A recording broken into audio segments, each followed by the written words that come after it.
see, back in the old days, you had all kinds of stuff hanging from hooks. You know, here's a little metal pot hanging from hook. They might have boiled lead or something in to make bullets. Why is there feathers on your hat? So the first thing I'm going to do is I'm going to kind of get that burnt piece off where I burn it. Matter of fact, I think I'm going to throw it in and get my piece too. And while that's heating up, I'm going to tell you a little something about nails. In the 1800s, you couldn't go to the store and buy a nail. If you needed a nail, you had to make it yourself. And every nail in that barn, y'all, just came from it. Every nail in this house had to be made in the blacksmith shop. I'm going to show you how they made the nail.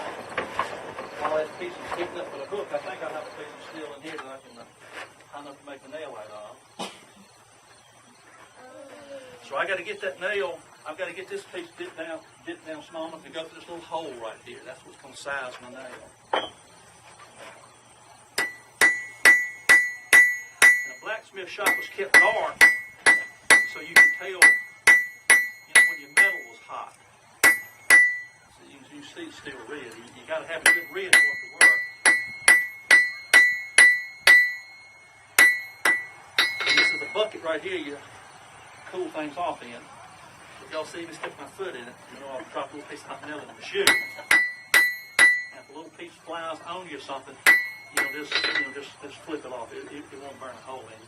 Don't just sit there and stare at it. On the front row, just kind of make a little bit.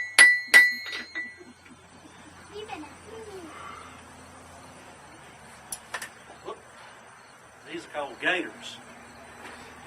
So you squeeze those little things together to get something that. So I'm going to put a little flat spot on the end of the hook.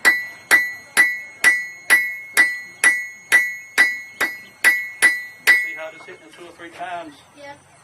Flatten it out. Yeah. Then I'm going to put it here on the horn of the anvil. Let me get a little bit warm. I like it good. So we know the blacksmith made hooks to hang things on. When y'all go in the house, if you look inside the fireplace, all the cooking towers and utensils have to be handmade at the farm. So the blacksmith on the farm, he probably didn't do it full time. He did other stuff too. But if he was out in the field mowing, and the people in the house cooking, and the tower that held the cooking pot up broke, somebody came to get him. He had to stop what he was doing and take care of that bit. See your hand up.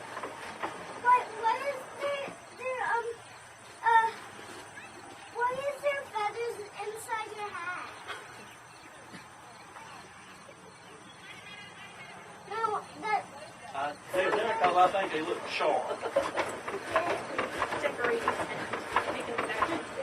That way everybody knows it's my hat. When I set it down, they're going to pick it up because who wants no crow feather on your head? So it tickles the All right, thank you. All right, go back to work on the book. Whoa.